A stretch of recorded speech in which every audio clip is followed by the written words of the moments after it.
जमी जमा को नहीं पड़ोशी पूर्व शत्रुता थाना रे समाधान होते भी पुनर्बार जैनिक असामाजिक युवकों माध्यम आक्रमण जो बालेश्वर सदर थाना अधीन फुलबार कस्बा अंचल शिक्षक अजय कुमार विश्वाल गुरुतर आहत होते। घटना को 5 दिन बीती जाइतिबा बेले पुलिस कौन कार्यानुष्ठान बिना असामाजिक व्यक्ति दौरात्म बढ़ी चलता श्री विश्वाल अभियोग करिसेंती। तांको परिवार वर्गों जीवन प्रति विपद थिबा दर्शाई तुरंत ए दिगरे उचित कार्यानुष्ठान पई श्री विश्वाल आयोजित एक सांबादिक सम्मेलन रे निवेदन करिसेंती।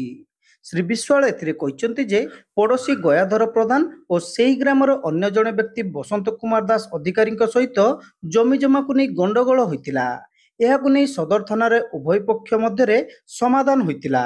मात्र गत 6 तारिख संध्यारे फुलाड़ी ठारे परिवार भेराइटी स्टोर रे बसिथिबा बेले नगरम अंचलर युवक साई सुमत राउत हठात सेठारे पहुंची दुकान भंगारुजा सह कुना और बासुआंक सह गंडगोल काहींकी करूच बोली पचारितिला।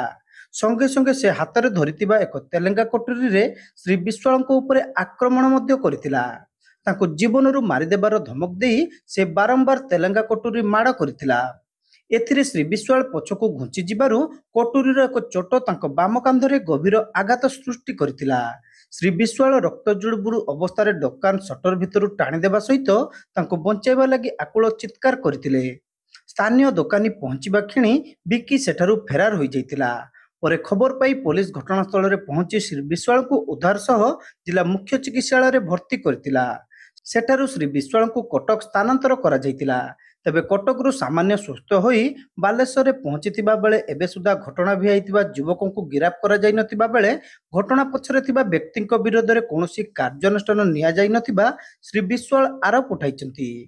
कुना बासुआ और बिकी प्रमुख 3 जनक नाम रे पूर्वरु एकाधिक अपराधिक मामला थिबा बेले सेमानकर खुलम खुला बुलिबा फल रे तांकर परिवार को जीवन प्रति विपद देखा दैछि बोली श्री विश्वाल कहिसंती।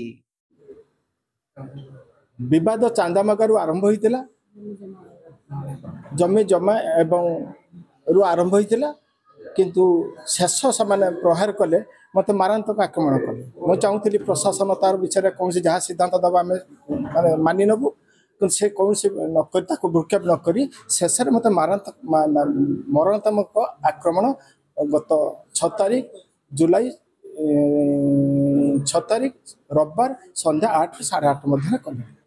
जुलाई मास 6 तारिख संध्या समय 8 साढ़े 8 मध्य से ग्रामर साई सुमन राउत और बिकी तेलेंगा कटी मत आक्रमण करिछि, मारांतक आक्रमण जो थे मोर बचार प्रयास नाला कौन प्रकार बंची जाइए। से ग्रामर बापुन परिड़ा मत रक्षा कर बचीगली। से जो टाइप मुंड को आक्रमण करता बचार कौन आशा नाला। तेणु मु चाहूँगी मोर परिवार एवं मु केमिति बचीबू एवं तापाई एक स्वतंत्र न्याय दरकार। जो मैंने दोष कर दंड दरकार। तो सदा संपूर्ण रूप असुरक्षित, मो परिवार मध्य असुरक्षित ना साई सुमन करिछि ताको मो सहित उच्चारण करी कथा हिची सेही ग्रामर बसंत कुमार दास अधिकारी एवं गयाधर प्रधान और कुना यही 2 जन पछरे जदि लागिबी शेष मो परिवार समस्त को नष्ट कर आज्ञा। मु देखुची एते दिन हला एफआईआर देला परे से माने खुलम खुला बुलुछंती मो घर आगे।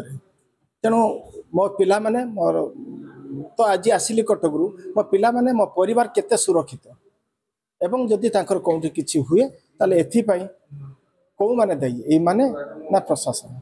श्री विश्वाल पत्नी विनीता विश्वाल और परिवार वर्ग एही सांबादिक सम्मेलन रे उपस्थित थिले।